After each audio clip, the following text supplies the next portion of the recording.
So in 2010, a video rental chain called Blockbuster Video was going out of business. The location next to my school started an extended liquidation of all of its remaining stock, both new and used DVDs and Blu-rays. This period of closure dragged on for months, and through many repeat visits, I spent cumulative hours combing the shelves, both for movies that I had liked and might want to own, and also for anything special. And I found something very special. A movie that would become one of my favorite party watches of all time. The Incubus, released in 2010, is simultaneously very simple and very complex. There are the broad strokes, which align with most other supernatural teen romances you'll have seen before. There's a girl who's not like the other girls. She has a crummy life in a sleepy small town that is named for a type of silverware. A mysterious new family of sexy goths enter the scene, who turn out to be supernatural monsters, and she falls in love with one of them. There are social conflicts, physical conflicts, their love is star-crossed, but the ways in which it diverges from the norm are what I love about The Incubus, and also the story behind it being made, which is almost as interesting as the film itself. So today, after many years, I'm done gatekeeping The Incubus. I'm going to take you on a journey. Part 1, the production. One of the most interesting things about this film to me is that it was the sincere result of a single artist's vision. Often when you see a film based off of a current cultural trend, as with the mini Twilight knockoffs, it's been cynically commissioned by a big production company, just to make a quick buck. They rarely feel very personal. But this film is about as personal as you can possibly get. The screenplay was written by a 19-year-old student named Shane Layton, sometimes literally while she was sitting in class. Shane attended one of the top public arts high schools in the country, which is how she met Marcy Gorman, a local businesswoman who made her fortune operating a Weight Watchers franchise. Marcy liked to donate to the arts, both her money and her time in a mentorship capacity. When she got to talking with Shane, she was very impressed that someone so young was so driven to be a writer, so she offered to produce Shane's screenplay. Before she knew it, the small independent film she thought could help her get into film school became a full-on movie. Soon a $10,000, micro-budget independent film grew into a $300,000, film that I'm doing. And I'm sitting here, I'm 19, and I'm looking around like, I am so blessed. Marcy also coached Shane through co-directing the film. Shane herself would play the lead character, cast her real-life friends as the supporting cast, and her real-life crush as the love interest. Yeah. Correct. Inside information. Inside information. Inside information. I guess it worked, because after the completion of the film, these two actually dated and got married, which I guess explains their crackling chemistry on screen. They're not together anymore, but she did take his name and use it professionally for some time, so I feel like that's okay to mention. Being a triple threat, Shane also wrote and performed a full soundtrack of pop songs for the film, which generally have a very Evanescence vibe.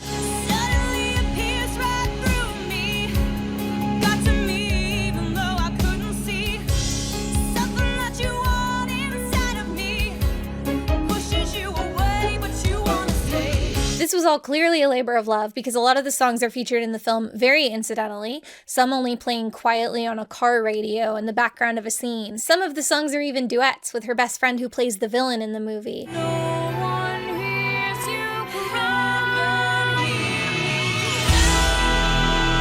And she filmed accompanying music videos. Please let me show them to you. I love the energy of these. So much attitude, so many costume changes, so many shot setups that are shown only once and then never repeated. Like, is she sitting in a rowboat with a single vine of plastic leaves draped over her head? Don't know, we'll never see it again. The songs were once cross-posted to iTunes, but they are not currently on any streaming platform, even though they should be because they slap. I'm just showing clips of them, but if it was socially acceptable, I would stop my video dead right now to show you each music video from start to finish. According to this Fox News article, 2 of the songs were even submitted for Grammy consideration. So you've got to go check those out. And in case you were wondering, that was far from the only news article about this film. In my experience, there are a lot of infamous indie movies where very little is publicly known about the behind the scenes, but to my delight, this film was promoted as much as the budget could possibly facilitate, and as such, a lot of aspects of the production are very well documented. There are TV interviews, print interviews, interviews recorded purely for the film's official YouTube channel. There was even a promotional web series, which appears to have been absorbed into into a later director's cut of the film. In September of 2020, the film was screened at a handful of local theaters in South Florida.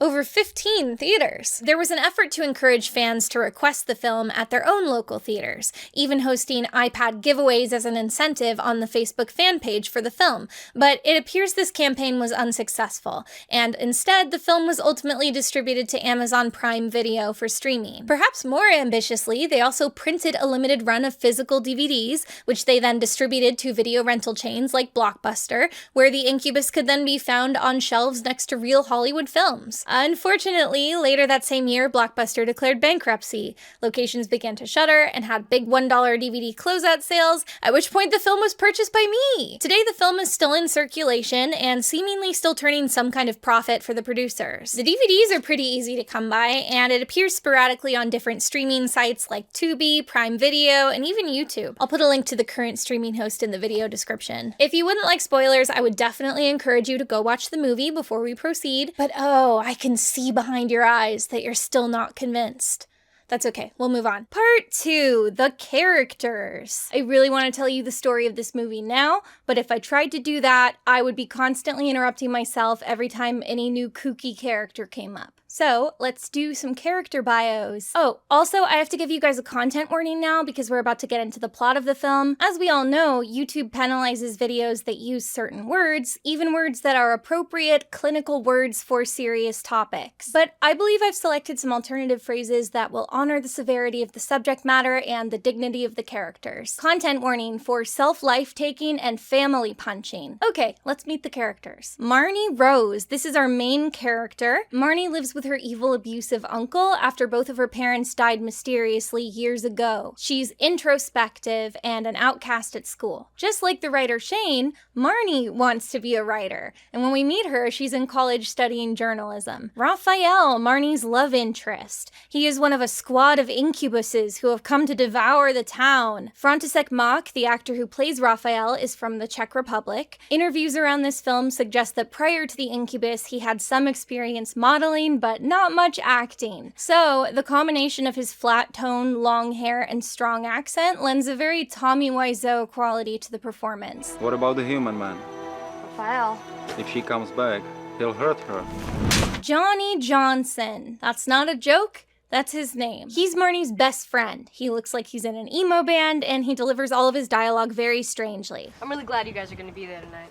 Yeah, we'll be there with bells on. Okay. But you know what? At least he's making strong choices. Chris is Marnie and Johnny's other friend. They don't say this, but to me it kind of feels like Chris is more of Johnny's friend and like an acquaintance to Marnie. Like if there's a group hang, they see each other. I just don't see them hanging out one-on-one. I don't know. Chris is in a band and we see her from time to time, but I'll just tell you right now, she never really does anything of note. Walter, this is Marnie's abusive uncle. Give me that old-time religion for me. He's had custody of her ever since he murdered both her parents and got away with it. That's not even a spoiler for me to tell you that. Marnie is certain of it before the film starts, and we see in her dreams and in overt flashbacks that it is true. Walter gives my personal favorite performance in this movie, and that's saying something.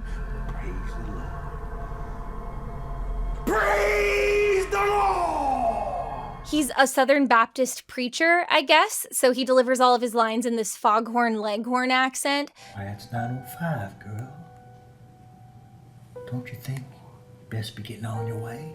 And he just goes for it. He bugs out his eyes and he screams and he drips sweat and does everything he can to be as crazy as possible. Lexi, the school bully. Her name actually ends with an A, but it keeps setting off my smart home and I know it's going to do it to you guys too, so I'm changing her name. So Marnie is in college, but in this universe, college has squads of bullies who call you a loser, like it's high school. Lexi is usually flanked by two other mean girls who don't get names, and she's occasionally seen with a male bully named, of course, Chad. And then we have some supporting incubus characters. Now, of course, in folklore, an incubus is a demon that seduces people and feeds off them by having sex until they die. In this story, they're much closer to vampires. They steal energy by touching someone, but the more of an emotional bond they have with their victims, the more energy they get from it. And then, after they take enough energy, their victim dies. Oh, I should also say, in folklore, a female incubus is called a succubus, but I think in this one they're all just called incubuses. So, Bianca is the evil incubus leader. She's another favorite character of mine because they try to have her speak in this very formal, anachronistic way, but she just never really feels like she's mastered it. You know, you're awfully brave to come traipsing in here demanding these types of ideas. She is strongly opposed to Marnie and Raphael's relationship,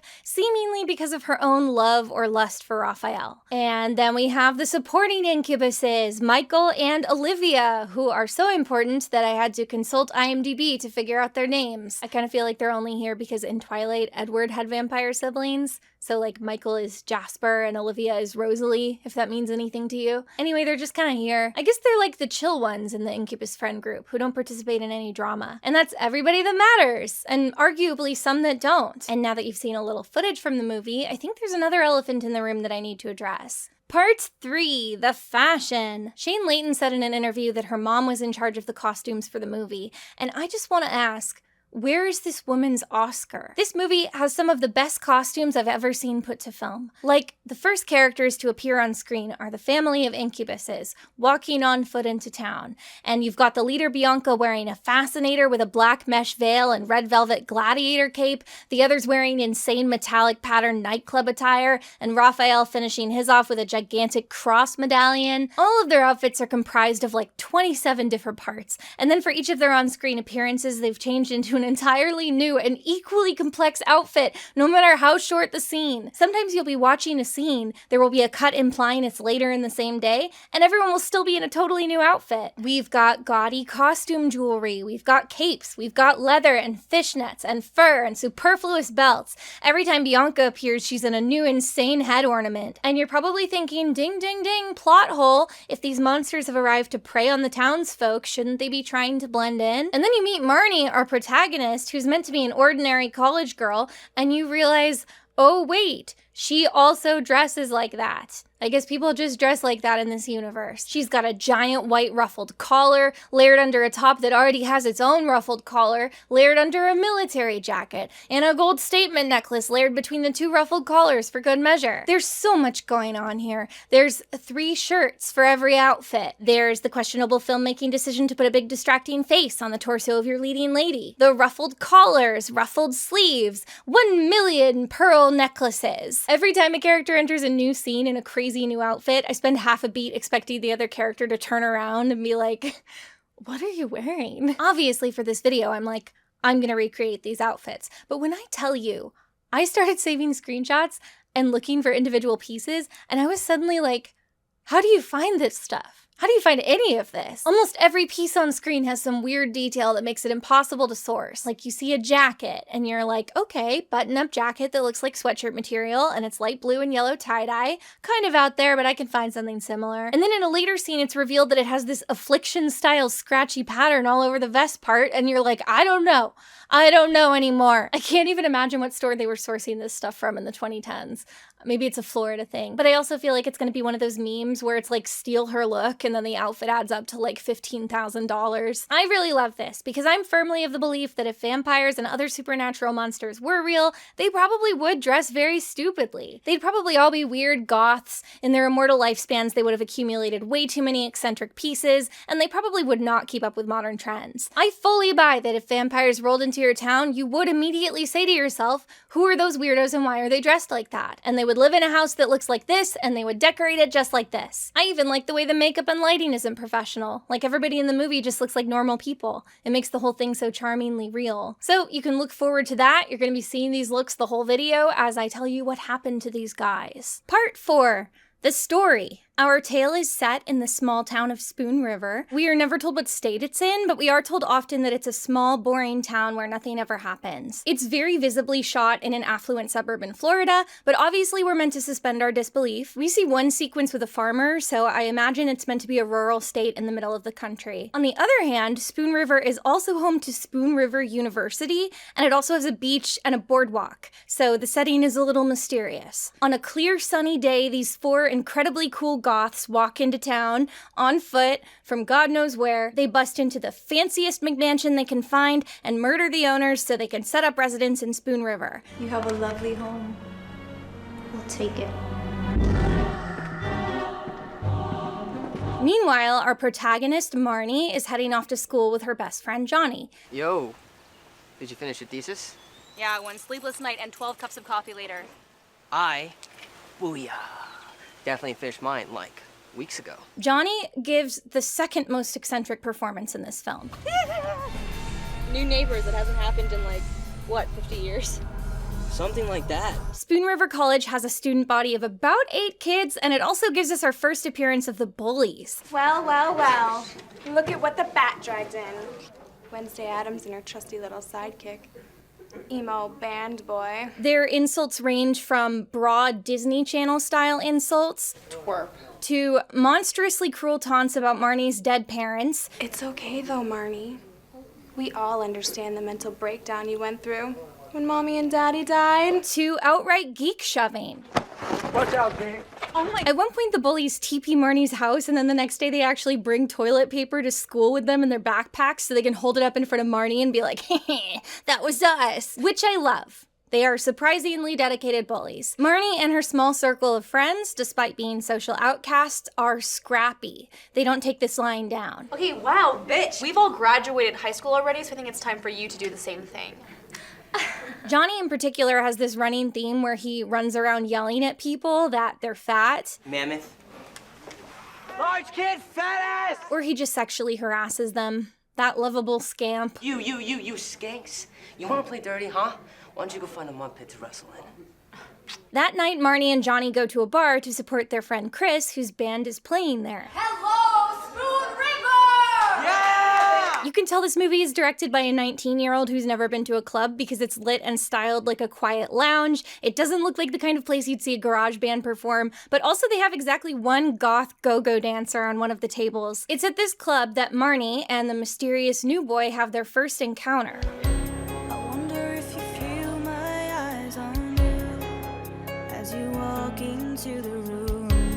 Although they don't exchange any words. As soon as they lock eyes, she faints. And from there, we're straight into a musical montage of the incubi hunting down and murdering farmers and drifters around town. What you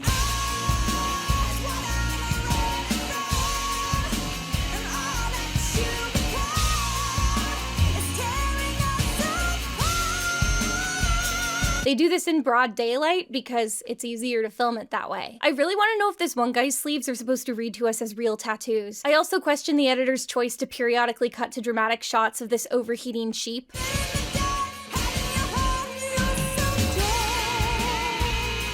Somebody shear that big guy! By this point, I'm fully convinced of Bianca's status as the best incubus. I so respect her impractical choice to hunt in the woods in full makeup, huge dangly earrings, and a floor-length velvet cape. Raphael also participates in the murders, despite being our romantic lead. I guess it's important to establish him as a bad boy. But I wouldn't say he's bad in a very cool way. I actually find it kind of emasculating how he's forced to stand with one leg in this plastic tub, because there's no other place for him in this shed. Anyway, afterward, Raphael goes back to his room to brood over a wallet-sized print of Marnie's acting headshot, which he somehow has now. Who is that, Raphael? No one. Who is that?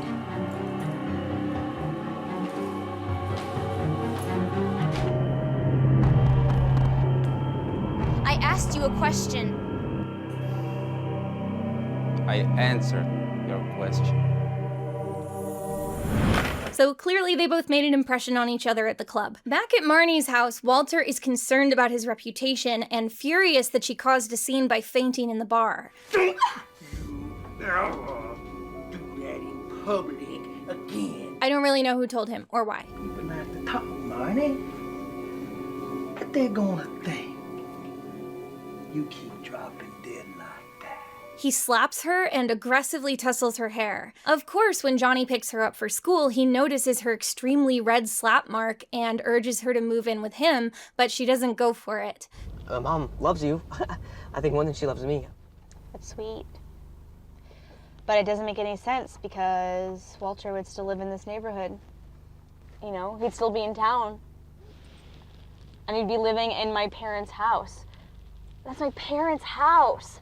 I can't leave it to that bastard. At the start of class, we learn that Raphael has actually joined their school. Let me just mention that we have a transfer student today. So if you would all give Mr. Raphael Melnikoff a warm welcome, it would be much appreciated. Okay, we're gonna start to talk about what it means to be biased or unbiased as a reporter. I love in movies when people are in a class and they don't want to write a real lecture into the screenplay, so a teacher will just be ad-libbing about the philosophical nature of the subject. Like a character shows up for junior year math halfway through the semester and the teacher is like, "What is math? The wonderful thing about math is that it can help you solve many of math's problems. Pythagoras once said." The classroom setting gives Raphael and Marnie their first chance to actually have a conversation, but it's mostly just small talk. We haven't had new neighbors here in years, and no offense, but you're the most exciting thing that's happened here since ever. We moved here because I like the university. That's about it. It was nice to meet you, Marnie. She decides to interview him for the school paper, which will give them more of an opportunity to get to know each other. All these events of Marnie's day are intercut with multiple sequences where Walter is in a green screen church, stumbling around clutching a Bible and talking to himself. Who is that? Bonnie! Bonnie, that's you? Or I assume he's talking to himself because we never get a wide shot of the entire room. But maybe it's a full house and he's preaching to the congregation right now. Who is that? Dead.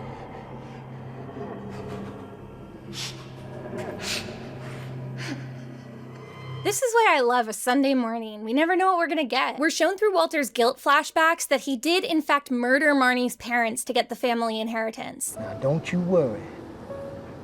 I'm gonna take care of that church for you.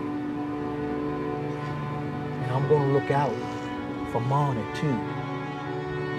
The first time I saw this movie, I thought they had decided to convey that he and Marnie's dad were brothers by having them both be played by the same man in different hats. Then they appeared in a shot next to each other, and I thought maybe they're twins in real life. But I looked in the credits, and no, they're not even related. I just can't tell bald men apart. So what we have next is a teachable moment in terms of editing. Marnie gets home from school. Raphael is weirdly standing right outside her house, waiting to talk to her, even though she just saw him and spoke to him in the class she just left. Marnie, Why are you in this side of the neighborhood?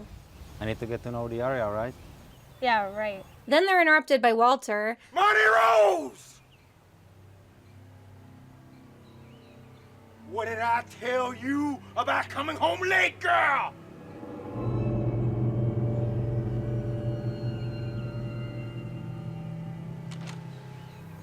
I have to go. What did I tell you about coming home late, girl? Marnie Rose! When Marnie goes inside, I guess she completely forgets about the Walter encounter and is like, doo-doo-doo, time to get some coffee. What did I tell you about talking to strangers? He's not a stranger. Then how come I ain't never seen him before? I didn't want you embarrassing me.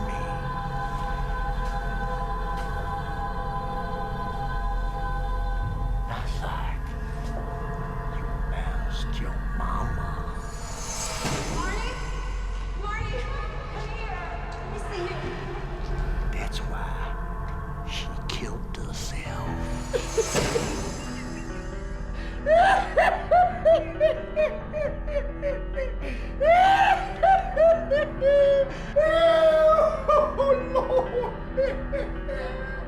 Oh, Lordy, Lord. Marnie! Then, I guess she immediately forgets about that encounter because she walks directly from the kitchen where Walter terrorized her into Walter's own bedroom where she snoops around with a flashlight and finds a paper printout of her dad's acting headshot where he's wearing the clothes he died in. And of course he catches her because she did that right in front of him while he was already looking at her. No, little girl. You don't get away from me that easy. You get the hell away. What the hell did you say? You killed my dad! I know you did it! You did it! I can't ever prove it! Marnie, you don't tell him you can't prove it. Outside the house, Bianca confronts Raphael about his love for Marnie. It is impossible for you to love someone like her. It is impossible for you to love anyone at all. She's jealous because she wants Raphael all to herself. And then The movie does the same thing again, a second time. It does the bad editing thing. We go from this scene of Bianca confronting Raphael, he storms off leaving Bianca behind, cut to Raphael getting home, and Bianca is already there. She has changed her clothes, but he hasn't, and then they have the same argument again. Do whatever you like. It doesn't mean I'll ever let you have her.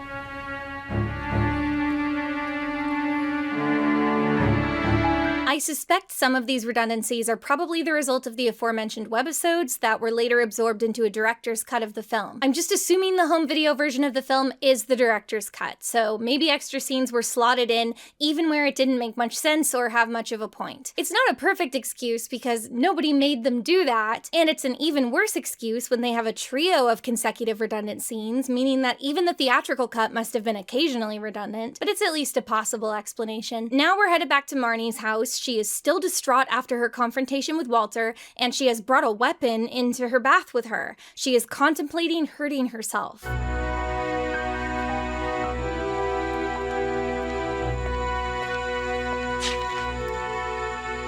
Oh, Marnie, don't do it. In answer to your question, no, this swimming pool scrying power has not been previously established. It is revealed through flashback that part of the reason Raphael is reacting so strongly to what he's seen is that he himself actually died by his own hand way back when he was mortal in World War I. I'm not going to show the scene, it's a bit much, but I will say I think it's funny that there are palm trees. And he's wearing like a little newsboy cap to show that it's World War I. In his anguish, Raphael slaps the pool, and in Marnie's bathroom, the skylight shatters. This distracts her, saving her, although I would point out that the bath is now even more dangerous because it's full of broken glass. The noise draws Walter's attention, and he looks in through the bathroom door, which turns out to have been slightly ajar this entire time. What are you doing? What are you doing? Marnie lives in an abusive household with her creepy, perpetually sweaty uncle, and apparently chooses to bathe with the door open. He storms in and starts strangling her for breaking the window. Raphael, still watching through the portal, sucks Walter's energy until he falls unconscious.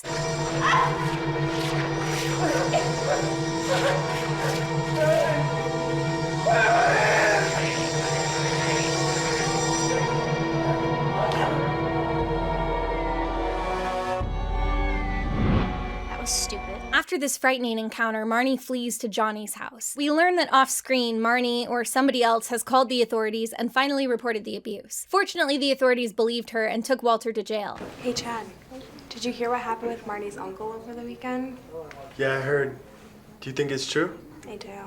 That must suck. Earlier, the school bullies thought making fun of Marnie's mom was fair game, even though the whole town thinks she died by suicide, but apparently they draw the line at domestic abuse, so that's good of them. Does everyone know my business now? Marnie, What the hell? you know how small this town is? Word, it spreads like a wildfire. It spreads like a wildfire. I actually know exactly how everybody found out about Marnie's uncle because I accessed the official Incubus website on the Wayback Machine, and I looked at all the bonus materials, which included in-universe diary entries and newspaper clippings. Thanks to this, I know that Walter's arrest was reported with the headline, "Pastor Dabbling with Supernatural," and it made the front page, too. Walter Rose, the previous pastor of Spoon River's only church, who has recently been taken into custody for domestic abuse against his niece, has been reported mumbling some odd things within his cell. Officers have locked Rose away in solitary confinement, though they reportedly still catch him referring to one called Bianca, pictured left. When a schizophrenic criminal is raving about a random teenager, best journalistic practice is to describe the delusions, name her, and print her photo in the newspaper. I was hoping that you might show me around town. Well, cool. I'll catch you kids later. Hey, you stay sexy, Raphael. After class, Marnie agrees to show Raphael around Spoon River, which I count as their first date. Did the police question you about your uncle while he was passed out? How did you know that happened?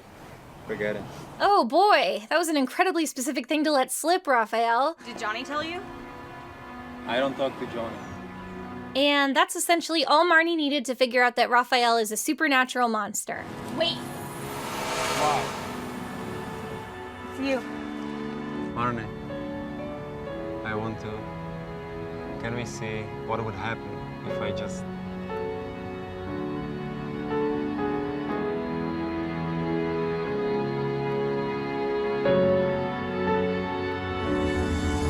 They still don't have a real conversation about it, but she knows that something magical is up with Raphael. And then he sucks her energy and she passes out and she wakes up back in her room. Marnie! Marnie! Wake up! Marnie! Marnie! Marnie! Wake up! If your friend is ever crashing in your guest room because they've escaped domestic abuse, the most tactful way to wake them up is to bust into their room, screaming and violently thrashing your arms. What happened? You fainted again. Raphael brought you here. You've been sleeping all day. Raphael brought me here. Oh, I guess the editor got bored of that scene. So at this point, we can consider our lead couple introduced. This is when I would imagine the story can begin in earnest. But I'm sorry to say that from this point forward, we actually fall into a pretty repetitive pattern of scenes. There's about a 40-minute span in this film that I like to call trying to talk to Raphael. There will be a scene of Marnie trying to talk to Raphael by going to his house. About half of the time, Raphael is not home, and she'll instead be confronted by one of the other incubi. We're an uncontrollable force that you couldn't stop if you tried. I promised him I wouldn't kill you. But that's it. The best scenes are obviously with Bianca. She's of course a very one-note character, but in a fun soap opera way. And it's always a delight to see what kooky costume she'll be wearing. You know, it's really funny how nobody ever found out what happened to the Jacksons. Well, it really doesn't matter. It's our home now. You killed them. A nuance, really. That's probably my favorite Bianca line. I'm not sure what Shane thought nuance meant in this context, or what word she was trying to think of instead. My best guess is nuisance, maybe? It's not perfect. In every confrontation with Bianca, she makes a bunch of direct threats against Marnie, but for whatever reason, she doesn't act on them. Like, we know it's not because she has any misgivings about being evil, or for lack of power, or fear of Raphael. Actually, in the aforementioned bonus materials on the website, there was a page from Bianca's diary on the day she turned Raphael into an incubus. In it, she reveals that she had long admired Raphael from afar. As part of a grand scheme to turn him into an incubus, she had murdered his lover and framed the opposing army of World War I so that Raphael would want to kill himself. The perfect crime. His soul was all too weak and vulnerable, and so changing him was fast and easy, and I'm sure extremely painful. His body is an empty shell of the human man it used to be. His life is transforming into living death as he lies motionless in my arms now. I'm really tickled by the idea that she's writing this while holding him, like. Anyway, my point is that there's a precedent for Bianca murdering Raphael's lovers, so I don't understand why she's all bark and no bite for so much of this movie, even in scenes where Raphael is not present to intervene. Well, you're right about one thing. You should be dead. Like, this one scene ends with an overt threat, and then cuts to Marnie sitting outside journaling. Huh.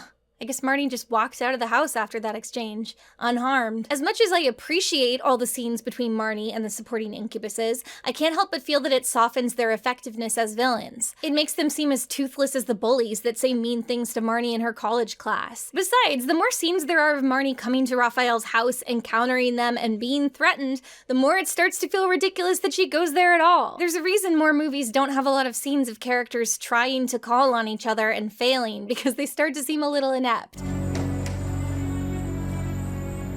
I guess Raphael's in here. You just missed him. Surely there must be better ways to reach him. He's enrolled in college, so he has at least one email address. Of course, sometimes Marnie is lucky, and when she goes to Raphael's house, he is there. But sometimes when that happens, Raphael just says, I can't talk right now, and then the scene ends. I just wanted to talk to you. Go home. I can't explain anything to you. Not right now. And finally, there are those lucky times when Raphael is home and Marnie gets to talk to Raphael. But when this happens, they don't actually do a lot of talking, at least not constructive talking. They usually just kiss, and he'll sexily experiment with sucking some of Marnie's energy, and then she faints. At which point she wakes up at home, and thus the cycle of looking for Raphael can begin anew. Between all these house call scenes, we have a B-plot with the supporting incubuses. Hey. Johnny.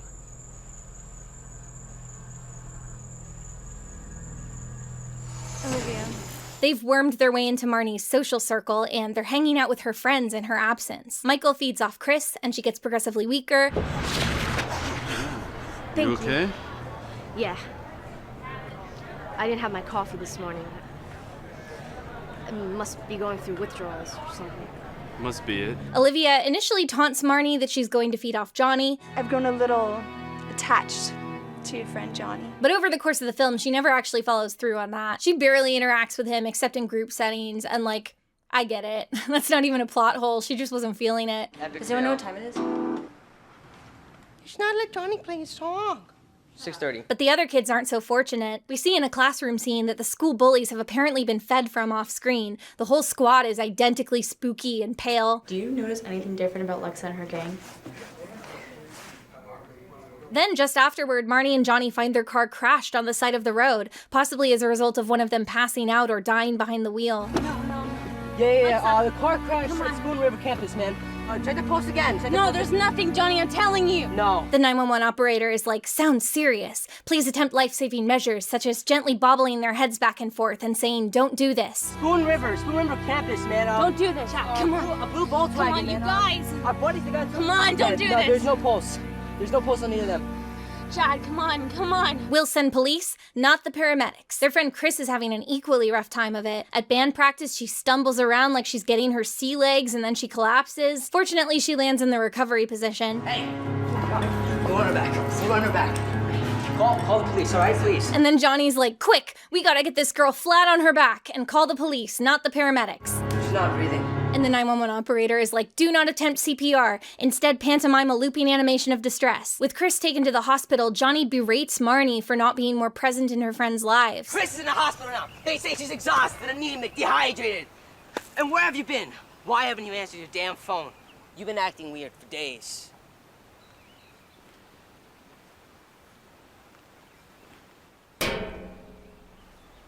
Johnny, calm down! Then Marnie has to go back to her looking for Raphael plot, and after only about a day has passed in movie time, we learn that even modern medicine is no match for incubus powers. Johnny, what's going on? It's too late, Marnie. It's too late. What are you talking about? What? Chris is dead. Marty, she died. She's gone. She's not there.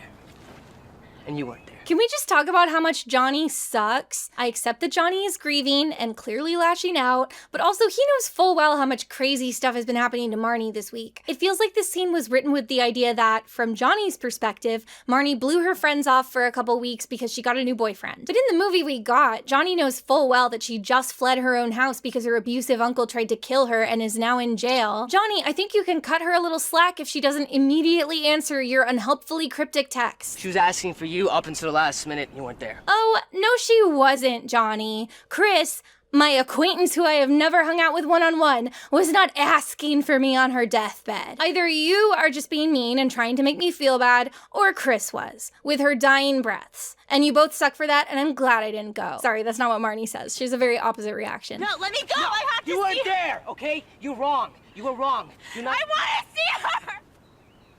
Let me go!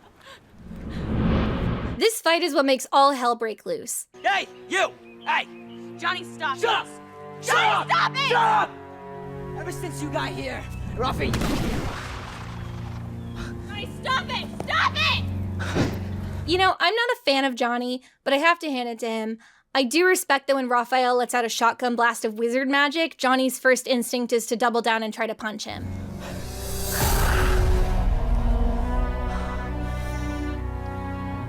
Johnny, run! Run! Johnny, go!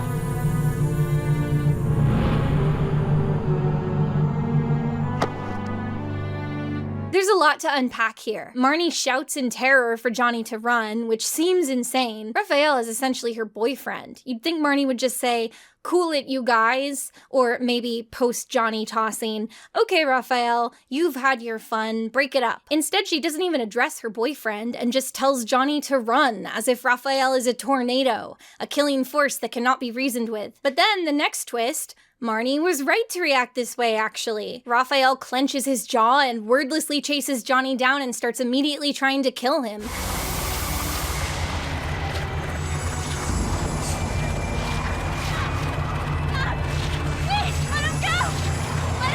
Even when Marnie shouts for him to stop and starts trying to bodily wrestle them apart, Raphael sucks all the life out of Johnny, and then even turns to Marnie and attacks her too.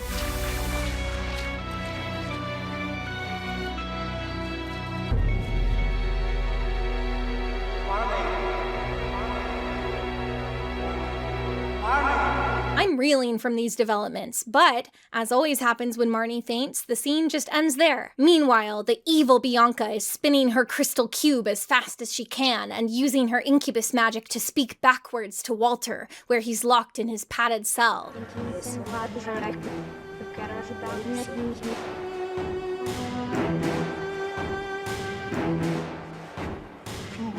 Who's there?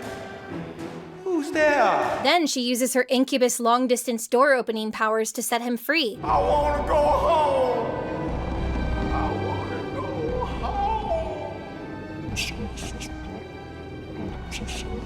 For reasons unclear, Raphael has carried the unconscious Marnie to the beach. Maybe he hopes she'll be less angry if she wakes up in a more romantic location. I thought we were finally going to change, Raphael. I thought you had found the way. Oh, no you didn't, Olivia. Literally 10 minutes ago you told Marnie that you intended to kill the whole town. You picked your town. That's how it goes. That's it?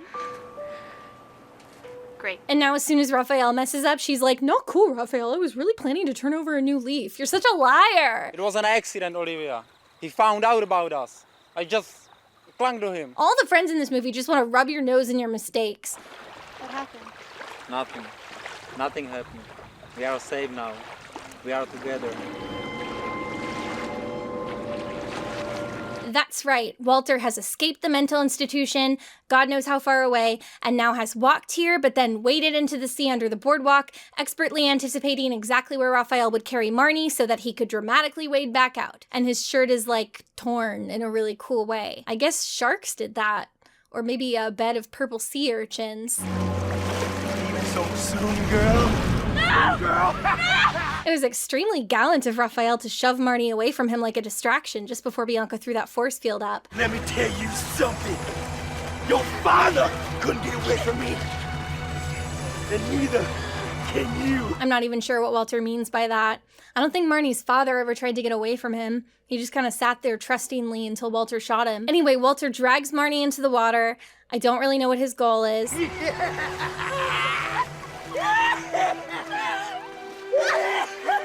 He can't be trying to kidnap her because instead of trying to go anywhere, he just drags her back out to sea. I assume he's trying to kill her, but he's not trying very hard. Like, maybe he wants to drown her, but he's also apparently trying to drown himself. And then once he pushes his own head underwater, he completely loses his grip on Marnie, but for some reason they're both still fully submerged. Olivia, a loyal friend to Raphael, intervenes and stabs Walter in an attempt to save Marnie. Little does Olivia know, Walter by this point doesn't even have anything to do with whatever's going on with Marnie. Like, he hasn't got a finger on her, and for some reason she's still flailing face down, both of them drowning side by side in chest-deep water. Marnie, just stand up! Walter dies from either the stabbing or the drowning, and Marnie's still drowning. Raphael breaks free and runs to her, but apparently she's already drowned. I was half expecting Olivia to drown too at this point, like why not? Then Raphael could run in to help and also start drowning. Marnie. Marnie! Wake up! Marnie! Did you hear me? This is what first aid is like in Spoon River. You just put the victim flat on their back, do nothing to help, and emote about what's going on. Thanks to Raphael, Marnie is truly dead, and now he gets his big acting moment. No! And Bianca hits us with this beautiful monologue, giving us for the first time a glimpse into her outlook on existence. You see, Raphael? I told you. You cannot change fate. Sun comes up, we are born. We live, we die. Sun comes down, we are born, we live. And for whatever reason, the select few do not hear the bell that doth toll for them. This is my favorite line in the whole film, and I know Shane must have liked it too because an abridged version of it actually appears in one of the songs on the soundtrack.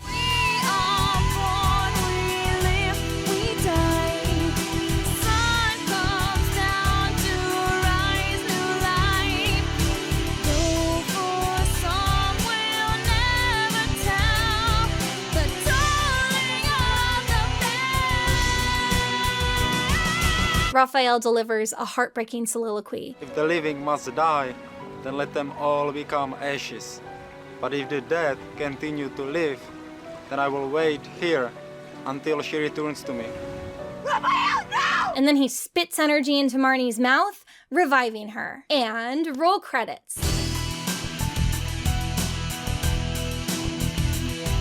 Part 5, I have some questions. So I've just explained the plot to you, but I should make it clear that on a first watch through, there's quite a lot of, what? What's going on? Why is that happening? Who's dead? Everyone's dead. When did they die? But at this point, I will confidently claim that I have seen this movie more times than anyone alive. More than anyone who has appeared in it, and more than its editor. I've paused, I've rewound, I've taken notes. So I believe I have absorbed all the information that's available within the text. And even so, I am left with some lingering questions. First off, yes, everyone is dead. Basically, every character we met over the course of the story is dead by the end. And I can't even really call that a twist. This is directly told to the audience at the start of the film over footage of a CGI book. Why couldn't they just film a real book? I decided to hide that clip from you in my summary because I wanted you to be surprised, which means I have more restraint than the movie does. But yes, following the end of the movie, the entire town of Spoon River is wiped off the map by the incubi. The Jacksons died, the bullies died, the teacher was taken out by an illness off screen. I'm afraid that your class has been canceled for today. The professor felt very ill and there's no one to take his place. Chris died, Walter died, Marnie died, everybody in the park died. And from a narrative perspective, there's one death that mystifies me more than any other. I've forced a lot of friends to sit down and watch this movie, and I've noticed that most people don't realize Johnny has died without having it explained to them. I don't think I even realized it until my second watch. This could be due to a few things. The film is obviously paced and edited very strangely, full of redundant scenes and confusing passage of time, but I think the more significant issue is that often really big events happen without characters reacting to them adequately or remarking on them ever again in any subsequent scenes. In this case, there is this line. You killed her friend. I know. But I don't know, it kind of flies right by everybody. Watch this film with somebody and you'll know what I mean. Maybe it's just because a lot of characters have killed a lot of friends at this point. But yes, Johnny dies, scared and in pain, murdered by Raphael.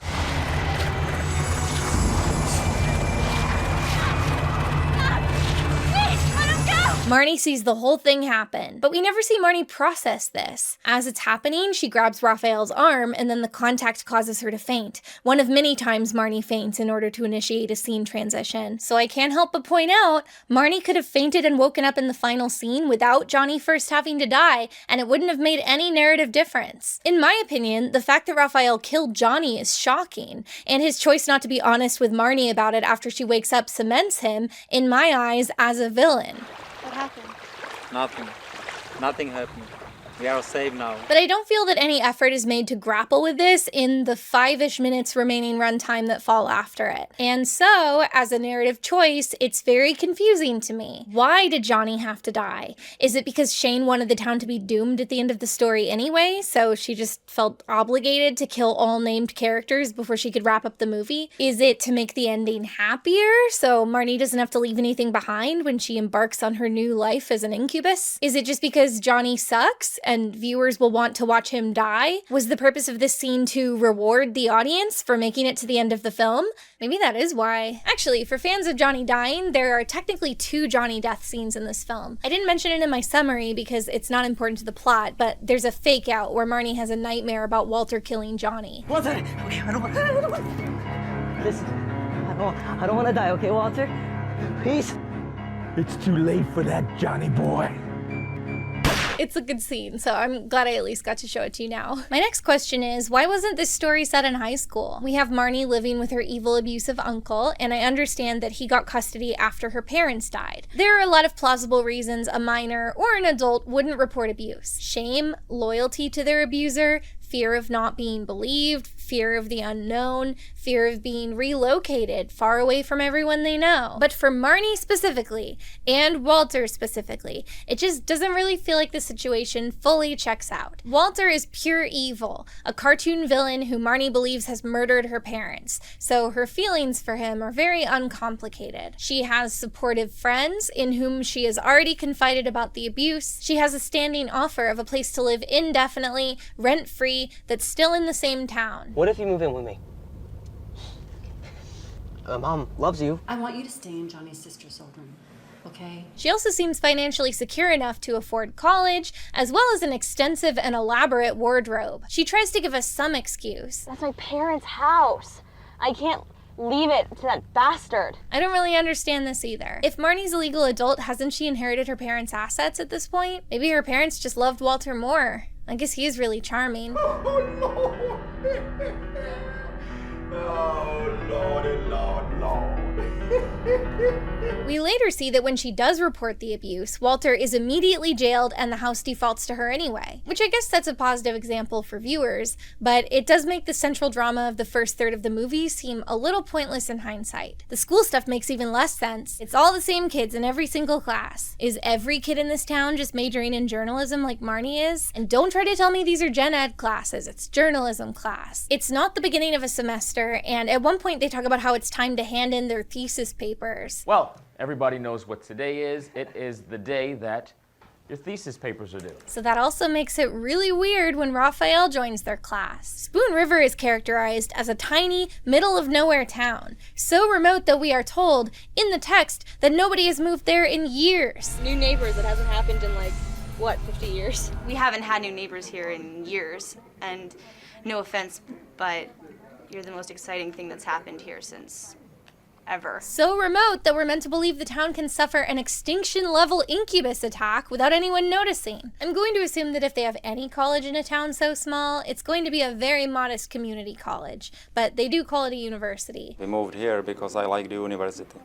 That's about it. So you mean to tell me that this boy with a noticeable European accent shows up in town and is like, "Hello, I have flown from a foreign country to your dead-end American town partway through the school year to audit your 6-person journalism course, which you hold in a small school library. My whole family moved here with me. My family of 3 other kids the same age as me, none of whom are attending the university, but all of whom needed to move with me. And nobody questions this, and the teacher introduces him by name and tells everyone to be really nice to him, like he's a little kid." Let me just mention that we have a transfer student today.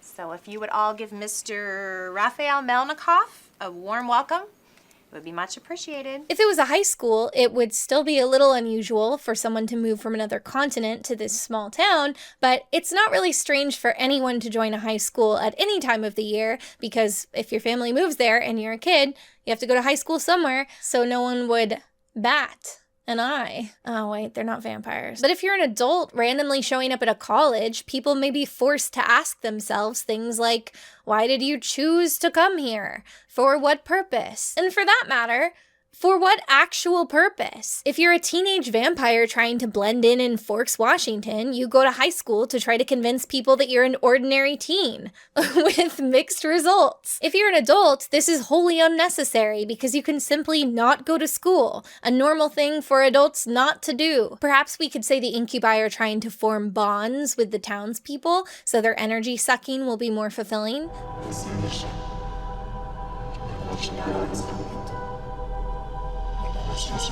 But none of the other incubi attempt to go to school. They just meet the kids outside of class. Don't even try to think of an organic meeting. They just emerge from the darkness and say, let's hang out. So if Raphael has enrolled in this class just to meet Marnie, it makes him look especially foolish. Definitely working harder, not smarter. Even from a meta perspective, a story function, why does Raphael need to go to school? He and Marnie already encounter each other at the nightclub. She observes him moving into his house. The writer could have introduced them any number of ways. I guess maybe it's a little facetious of me to ask why this was set in college. We all know why it was set in college. Because the writer, Shane Layton, was 19 when this got made, and Marnie is her. When she started writing it in high school, the story was probably set in high school. And then she graduated and thought, this character is me, so now she's got to be in college, which I don't go to yet and don't know what it's like. But while I understand her reasoning, I'm just trying to say that that was a mistake. And that obviously 19-year-old Shane Layton could have believably played a high school senior just as well as a college freshman. Okay, finally, I have to ask about the Walter situation. So he killed both of Marnie's parents, right? We see glimpses of both murders through flashback. It is not ambiguous. First, he killed Marnie's mom. We don't know how, just that Marnie's mom took her to the seashore, they got separated, and then Walter somehow cornered and murdered the mom right in the middle of this crowded boardwalk. During the events of the movie, Walter also taunts Marnie with the idea that her mother's death was self-inflicted. That's why she killed herself.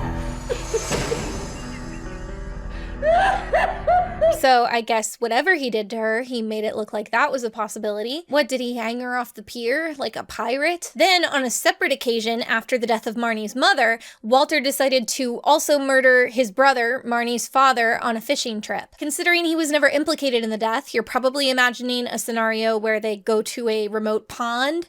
Maybe Walter drowns him and makes it look like an accident. But no, they're fishing off the pier at the same crowded, highly visible boardwalk in the middle of the day, and Walter just pulls out a gun and shoots him 3 times. To be fair, maybe there were witnesses, and they were just like, it could have been any bald man in the world. They all look the same to me. Then we learn through further flashbacks that Walter actually buried Marnie's parents next to the fence of his own backyard. The perfect crime. Also, it looks like he buried them both at once because he has 2 trash bags, and we're told the mom is in one. But time passed between the murders. I mean, on the fishing trip with his brother, they're calmly discussing the death of Marnie's mom. You think you're ready to take care of that child on your own? Truth is, I'm scared to death. So, like, did Walter save the first body until after the second murder? Just so he can make like a day of it? I only want to dirty my pants once. And if he managed to make Marnie's mom's death look self-inflicted, why is he now burying her in the yard? Did the authorities arrive, close the case, and then turn the body over to him?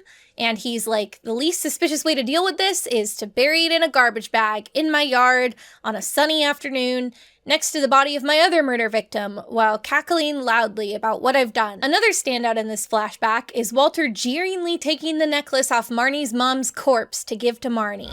Now I'm gonna make sure young Marnie gets this fine necklace. I know that you would have wanted her to have it.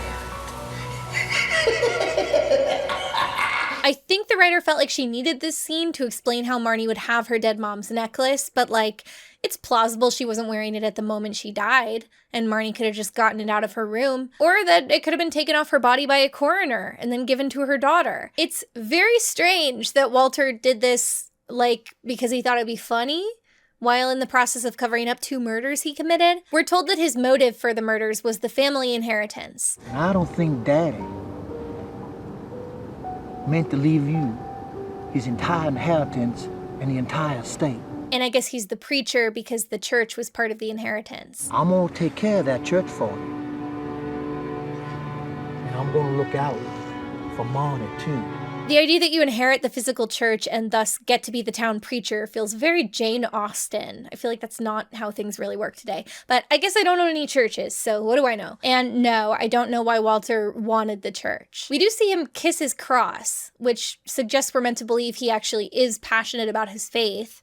Doesn't feel like it gels with everything else happening there. I guess it's just a nuance of his character. A nuance, really. Another problem, and a pretty significant one, is I have no idea why Raphael fell in love with Marnie. Usually, a romance is going to take pains to establish why the characters take an initial interest in each other. That's why so many rom-coms love to have an aggressively quirky or clumsy main character, or like the ones that go, sorry, I ramble a lot, because it's an easy excuse to have them say or do something crazy that will make the love interest do a double take and start a conversation. Alternatively, a lot of rom-coms will have the love interest be rivals, socially or in their jobs, because that still forces them to notice each other and interact, and then the door is open for further communication. We see Raphael as the first to fall in love, and that he's pining over Marnie after the scene where she faints at the bar. He's got that picture of her and everything. But we don't know why that is. At that point in the story, they haven't exchanged a single word. Meanwhile, Marnie only seems interested in Raphael because he's different and she notices clues that he's supernatural. František Mach, who I'm sure is a really nice guy, frankly gives a lifeless and charmless performance. So anytime they actually have to have a conversation, it just seems like a date that's going really badly. Have you lived in this town a long time? My whole life. And do you like it here? But directly after this encounter, Raphael goes to the other incubuses and declares his passionate love for Marnie. I know what should happen, but that's not what I feel when she's around. There is color, there is emotion. I mentioned in my summary that in the second half of the movie, there's a long stretch of time where Marnie and Raphael are trying to talk and keep just missing each other. And I can't help but wonder if this is because of the writer's inability or discomfort with depicting 2 characters falling in love and being in love. But that should be crucial to show because it is, a love story. In place of any scenes establishing why they love each other, we instead have scenes of other characters talking about how they are in love, or sometimes how forbidden it is for them to be in love. You cannot feel, none of us can, and so help me, if you fall in love with a human girl, I will make your existence so miserable. Then by the time Raphael and Marnie finally reconnect, they get to just spend all their scenes kissing each other, because we've already been told that they're in love. Meanwhile, in the brief time they've spent together, we're given plenty of reasons to root against their love. And I'm not even counting the fact that their love is forbidden. I imagine that that's a point in favor of their love. If you're 19 and the demons are telling you you can't date the boy in journalism class, that's very exciting. We're gonna put that in the plus column. But there are a lot of icks that Raphael himself brings to the table. He's a boring conversationalist. The few times he shows any emotion, it's to express condescending sarcasm. And then you went to come talk to me, and you got Olivia instead, right? Right. And thank God I didn't get Bianca. Yes. Thank God. He has a temper. He disrespects her boundaries in a fight. When she tries to shut him out of her house, he not only teleports inside, but he strikes this weird smug pose on the couch. The first time Marnie sleeps with him, he's inexplicably gone in the morning, despite knowing that he shares the house with other incubi that want her dead. He makes no promises not to kill Marnie's friends, even when she directly asks it of him, and then does, in fact, kill her best friend. All of this to bring us to a conclusion where Marnie and Raphael are left together, perhaps for all eternity.